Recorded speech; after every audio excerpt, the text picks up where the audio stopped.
मेरा भी नहीं है। हम चुनाव कैसे लड़ेंगे? राहुल गांधी ने अभी यह बयान दिया ही था कि चुनाव आयोग किस तरह से भाजपा के लिए काम कर रहा है, इसके सबूत हमने इकट्ठा कर लिए हैं और ऐसा एटम बम है जिसे हम फोड़ेंगे तो धमाका होगा। वहीं बिहार में तेजस्वी यादव ने एक छोटा धमाका तो आज कर ही दिया।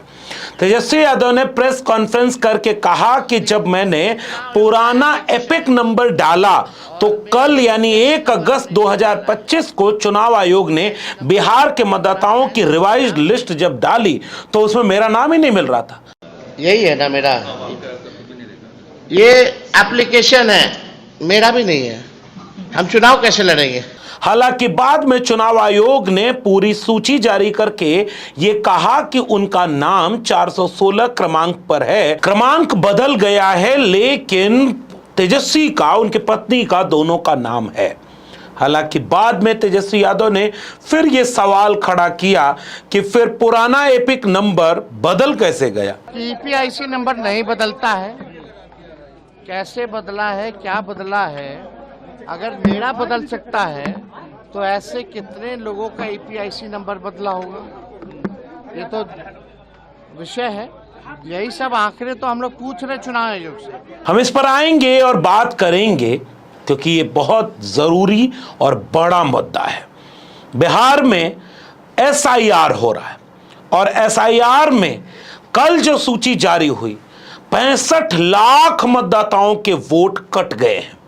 उनमें से दावा किया जा रहा है कि 3 आधार बनाए गए हैं, या तो कुछ लोग जो गुजर गए हैं, कुछ लोग जो स्थानांतरित हो गए हैं और कुछ लोग जिनके सबूत नहीं मिले, जिनको क्रॉस वेरिफिकेशन में पाया नहीं गया। ऐसे 65 लाख लोगों के नाम काट दिए गए हैं। गहन पुनरीक्षण अगर उस सूची का आप करें तो उसमें एक और कैटेगरी क्वेश्चन मार्क वाले की है, जिसमें बीएलओ ने क्वेश्चन मार्क किया है कि अभी इसको क्रॉस चेक करना बाकी है। यानी अभी जिनके नाम के आगे क्वेश्चन मार्क है या जिनका नाम कट भी गया है, अब चुनाव आयोग ने कहा कि 1 महीने का और समय दिया जा रहा है। आप एक फॉर्म भरिए और जो दस्तावेज हमने लिखे हैं उनमें से कोई दस्तावेज ले जा करके आप उनका नाम जोड़वा सकते हैं। यानी अभी ये बदलेगा। तीसरा कि जिनके नाम सस्पेक्ट लगेंगे उन्हें बीएलओ काट देगा और ये उसका विवेक है। और तीसरा एक चीज है कि सस्पेक्ट होने पर बीएलओ से लेकर के ऊपर के अधिकारियों तक जो नाम काटे जा रहे हैं उसके भी सबूत मिल सकते हैं। अब पहले इसका विश्लेषण करें उससे पहले मैं आपसे भी एक सवाल करता हूं। आपके मन में नहीं आएगा कि जब इतना बड़ा मुद्दा कुछ दिन पहले बन जाए कि बांग्लादेशी नागरिक वहां मिल गए, विदेशी हैं, रोहिंग्या हैं, तो चुनाव आयोग को एक सूची आज ये नहीं जारी करनी चाहिए थी कि वो बांग्लादेशी, रोहिंग्या और विदेशी इतने लोग इस विधानसभा में पाए गए? और अगर इतने लोग नहीं पाए गए तो चुनाव आयोग उन तमाम सूत्रों और उनके आधार पर खबर चलाने वाली मीडिया पर कार्रवाई करने का निर्देश क्यों नहीं दे रही है? चुनाव आयोग सख्ती से जवाब क्यों नहीं दे रही है? मैं चाहता हूं कि तेजस्वी यादव ने जब यह सवाल किया कि 2 एपिक नंबर कैसे हैं, तो फिर इसका जवाब क्यों नहीं देना चाहिए? सबूत के तौर पर अपना पिछला वोटर कार्ड भी तेजस्वी यादव ने जारी किया और उस वोटर कार्ड में अलग एपिक नंबर है और जो चुनाव आयोग ने सूची जारी की उसमें अलग एपिक नंबर है। फिर एपिक नंबर बदल कैसे गया? पटना के डीएम भी इसका बचाव करते हुए कह रहे हैं कि नहीं नहीं भाई, आपका नाम है, आपकी वही विधानसभा है, पोलिंग स्टेशन भी वही है, आपका कुछ नहीं बदला है। लेकिन फिर ये एपिक नंबर दोनों कैसे अलग है? अच्छा, जो सूची चुनाव आयोग ने जारी की है मैं उसी सूची पर गौर करने लगा। मकान नंबर 110 जो दिख रहा था उसी मकान नंबर का एक और व्यक्ति वहां पर है। अब मैं ये नहीं जानता कि ये कौन है, लेकिन हो सकता है कि भाई ये उनके घर का ही कोई आदमी हो जिसका वोटर कार्ड भी उन्हीं के घर का बना हो, तेजस्वी यादव का। उसी सूची में 410 नंबर पर जिस वोटर का नाम लिखा हुआ है वंश रोबन कुमार, उनकी उम्र है 54 साल और फोटो लगी हुई होगी 14 साल की। चुनाव आयोग ये लिस्ट आज जारी कर रहा है। नीचे देखिए लिखा है प्रकाशन की तिथि 1 अगस्त 2025। तो 415 नंबर मंटू कुमार, नरेश राम, अगर मुझे नहीं पता तेजस्वी जी के घर में ही रहते होंगे तो बात अलग है, लेकिन उनका भी मकान नंबर 110 और तेजस्वी प्रसाद का भी मकान नंबर 110। अगर तेजस्वी प्रसाद का मकान नंबर से ही सब कुछ बनना है, क्रम है, तो फिर और लोग जो उनके आसपास होंगे उनका नाम क्यों नहीं इसमें दिखाने को? तो वोटर लिस्ट से ऐसे ऐसे नाम सामने आ रहे हैं, सोशल मीडिया पर वायरल हो रहे हैं। चुनाव आयोग को इसका स्पष्टीकरण देना चाहिए। चुनाव आयोग किसी पत्रकार के ट्वीट पर फैक्ट चेक करने लगता है, जो लोग सुप्रीम कोर्ट गए उस पर फैक्ट चेक करने लगता है, और ये सोशल मीडिया पर लिस्ट वायरल हो रही है। जरा गौर से देखिए, इसमें लिखा हुआ है क्रम संख्या 938 प्रियंका राज, पिता का नाम फादर वोटर ईद कार्ड, और दूसरे को देखिए 941 निर्वाचक का नाम कुमारी शिल्पी, पति का नाम हस्बैंड मधु कुमारी, उसके नीचे देखिए हस्बैंड दिव्या राज फादर। इनके फोटो क्यों नहीं है? इनका नाम क्यों नहीं? इनके सबूत क्यों नहीं? चुनाव आयोग को तुरंत इसका जवाब देना चाहिए। अब हो सकता है चुनाव आयोग कहे कि भाई 1 महीने का समय हमने इसी के लिए दिया है कि जो कोई चीज बदलेगी उससे बदलाव को हम 1 महीने में सुधार करेंगे। अच्छा लग रहा है देख करके। इतने सवाल अगर पूछे जा रहे हो, तब तो राहुल गांधी ने आज ठीक ही बोला दिल्ली में कि चुनाव आयोग का अस्तित्व ही नहीं है, डेड हो चुका है। Is that the election system in India is already dead? और यही बात उत्तर प्रदेश के पूर्व मुख्यमंत्री और सपा प्रमुख अखिलेश यादव पहले ही कह चुके हैं कि मर गया है चुनाव आयोग, हम सफेद कफन उसे देने जा रहे हैं। अगर मेरे पे कहीं सफेद कपड़ा मिल गया होता तो क्योंकि इलेक्शन कमीशन मर गया, मैं सफेद कपड़ा उन पे पहना देता। ऐसे में राजनाथ सिंह बिहार पहुंच करके सबूत दे रहे हैं कि राहुल गांधी के पास एटम बम है, फोड़ दीजिए, बस ये ध्यान रखिएगा आप घायल मत हो जाइएगा। जब सम्राट चौधरी जैसे नेता और भारतीय जनता पार्टी के कई नेता चुनाव आयोग का बचाव कर रहे हैं, साफ दिख रहा है, जबकि बिहार के तमाम नेताओं के अपने जिले के, अपने विधानसभा लोकसभा क्षेत्र के लाखों लोगों के नाम काटे जा रहे हैं। उनको क्या उन लाखों लोगों ने वोट दिया था? वो सब इस्तीफा देंगे? वो सारे विदेशी थे, वो सारे मर गए हैं, और मर गए थे तो 6 महीने पहले जब वोटर लिस्ट आई थी तब उसमें वो सारे नाम क्यों नहीं थे? इनका जवाब तो चुनाव आयोग को देना चाहिए। सफाई दे रहा है कि नहीं तेजस्वी यादव ने गलत कहा। तेजस्वी यादव ने अपनी प्रेस कॉन्फ्रेंस में क्या कहा, एक बार गौर से सुनिए। अब हमारे कुछ चुनाव आयोग से वाजिब जो है वो सवाल है, इन लाख मतदाताओं को मृत, स्थानांतरित या अनुपस्थित घोषित करने का आधार क्या है? इसका चुनाव, इसीलिए हमारा डेलीगेशन कल गया था डायलॉग करने, जो नए है भाई पता तो चले आखिर आपने कौन सा टेक्निक अपनाया। अगर डेथ किसी की मृत्यु हुई है तो उनके परिजनों से आपने डेथ सर्टिफिकेट तो लिया होगा,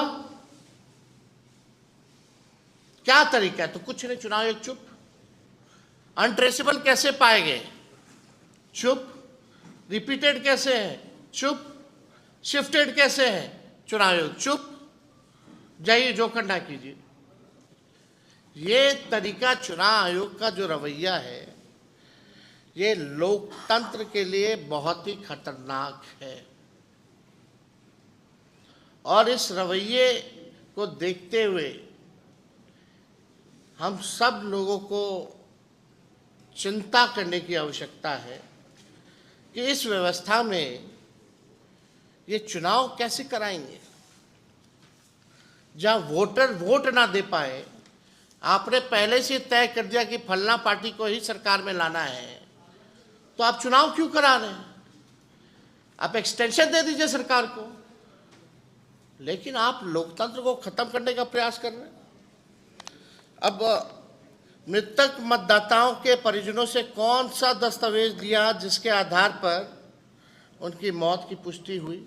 और मैं चाहूंगा कि उसके बाद तेजस्वी यादव ने जो सवाल पूछे हैं कि चुनाव आयोग कम से कम बुनियादी सवालों का जवाब दे दे, तभी उसकी विश्वसनीयता पर, तो उसकी निष्पक्षता पर, उसके काम करने की शैली पर हम भारतीय लोगों को भरोसा होगा।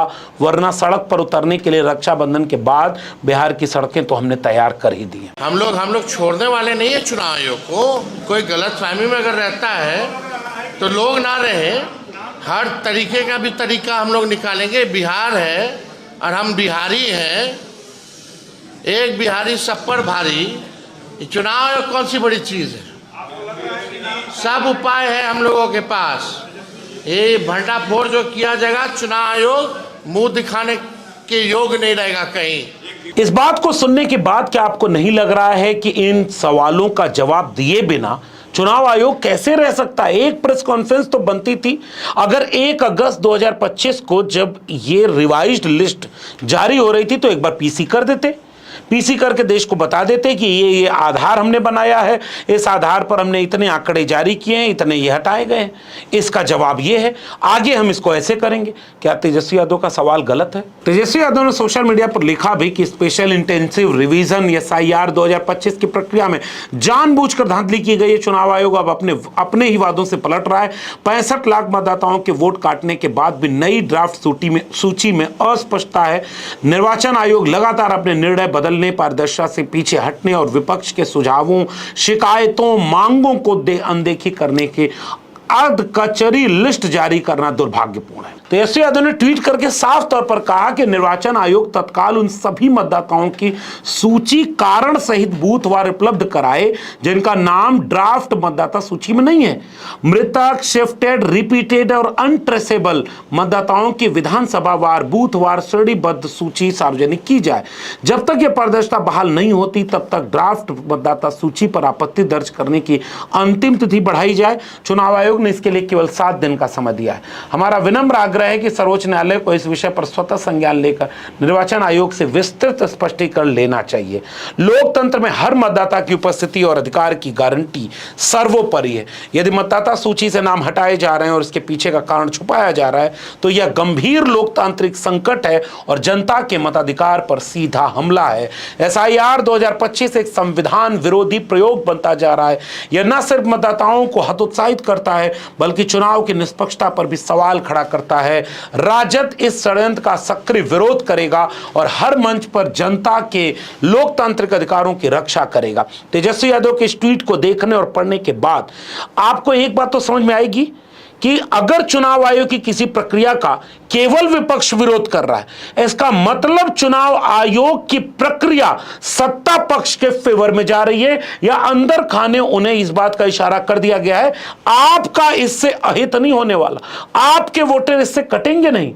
तो फिर इसका मतलब यह है कि बाकी जो वोटर काटे जा रहे हैं उनमें से अधिकांश वे वोटर हैं जो बीजेपी के खिलाफ वोट करते हैं। क्या ये कार्य कारण संबंध नहीं बनता? क्या इस पर चुनाव आयोग को सफाई नहीं देनी चाहिए? आखिर सम्राट चौधरी से लेकर के बीजेपी का हर नेता चुनाव आयोग की प्रक्रिया पर साथ दे रहा है। कैसे संभव है भाई? आपके यहां जो नाम काटे जा रहे हैं इसका मतलब अगर बीजेपी वालों के नाम काटे जाते, जिनका वोट लेकर के अभी कुछ दिन पहले आप सांसद बने, प्रधानमंत्री बने, मुख्यमंत्री बने, तो आप तो बोलते। इस सब से यह साफ इशारा समझ में आ रहा है कि यह प्रक्रिया बेहद दिक्कत तलब है। पिछले दिनों राज्यसभा में जब प्रोफेसर मनोज झा ने एक विशेष अपील करते हुए राज्यसभा में अपनी बात उठानी चाहिए कि SIR पर थोड़ी चर्चा हो जाए, देखिए किस तरह से राज्यसभा के उपसभापति हरिवंश बाबू भन्ना गए, झन्ना गए और कैसे प्रतिक्रिया देख रहे हैं।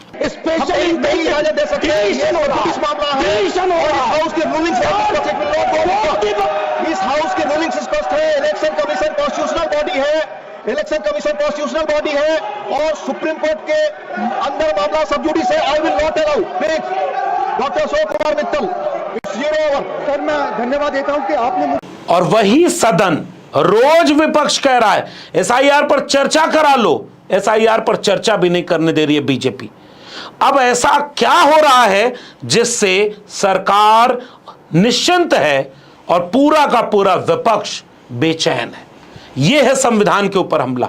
इसीलिए कई बार लगता है कि अगर राहुल गांधी और तेजस्वी यादव, जिस तरह से अखिलेश यादव ने 18,000 सबूत दिए, 18,000 एफिडेविट के साथ यूपी से नाम काटे जाने के सबूत चुनाव आयोग को दिए गए, चुनाव आयोग उस पर भी कुंडली मारकर बैठ गया, तो तेजस्वी और राहुल गांधी भी दे देंगे तो क्या करोगे? किसी भाषण में मैंने ये बात कही कि समाजवादी पार्टी के जो वोटर्स थे उनके डिलीट कर दिए गए वोट, जिसका परिणाम ये हुआ कि हम चुनाव हार गए। इलेक्शन कमीशन ने मुझे नोटिस दिया और नोटिस में कहा कि किस आधार पर आप ये बात कह रहे हैं कि वोट डिलीट कर दिए गए और वो भी आपके यादव और मुस्लिम। तो मैंने अपने वर्कर्स से मिलकर के और पार्टी के लीडर से मिलकर के एक सूची तैयार की और जिन लोगों का वोट डिलीट कर दिया गया था, जिन्होंने वोट पहले डाला था, वोटर लिस्ट में नाम था, वाकायदा उनका एफिडेविट के साथ मैंने 18,000 ऐसे वोट जो समाजवादी पार्टी के वोटर थे, जिसमें कि यादव और मुस्लिम थे, उनको मैंने सूची इलेक्शन कमीशन को दी और इलेक्शन कमीशन ने किसी पे कार्रवाई एक भी नहीं की, आज तक नहीं की, अभी तक कार्रवाई नहीं की। अगर एक भी आरओ सस्पेंड हो जाए या एक भी अधिकारी के खिलाफ कार्रवाई हो जाती तो भविष्य में ये वोटर लिस्ट में जो जानबूझ करके वोट डिलीट किए जाते हैं वो नहीं को। इसका मतलब यह है कि यह केवल राजनीतिक लड़ाई नहीं बची, ये लड़ाई बाबा साहब के संवैधानिक हक और अधिकार पर है। और अगर चुनाव आयोग भाजपा के लिए काम कर रहा है, चुनाव आयोग निष्पक्ष बचा ही नहीं, चुनाव आयोग वोटिंग राइट को जैसे चाहे वैसे तोड़ मरोड़ सकता है, तो फिर चुनाव किस बात के लिए होगा? और फिर आपके वोट की कीमत क्या रह जाएगी? फिर आपकी कीमत क्या रह जाएगी? जरा नीचे अपनी टिप्पणी हमें बताइएगा, हम भी समझें कि इस सब का असर आपके और आपके बच्चों के भविष्य पर है या नहीं है। और अगर है तो आप भी सजग रहें, जागरूक रहें, यही हमारी गुजारिश है। अपनी टिप्पणी हमसे साझा जरूर करिएगा। इस वीडियो में इतना ही। अगर अब तक मेरे चैनल को सब्सक्राइब नहीं किया है तो जाते जाते चैनल को सब्सक्राइब करना मत भूलिए। बेल आइकॉन यानी घंटी के बटन दबाएंगे तो अगली वीडियो की सूचना मिलेगी, ज्वाइन करेंगे तो हमें ताकत और हिम्मत मिलेगी, ताकि हम इसी तरह की बात बेबाकी से आपके बीच में रखते चले। अगर आप इस वीडियो को ट्विटर यानी एक्स या फेसबुक पर देख रहे हैं तो हमें फॉलो करना मत भूलिए। फिर मिलेंगे, तब तक के लिए बहुत बहुत धन्यवाद।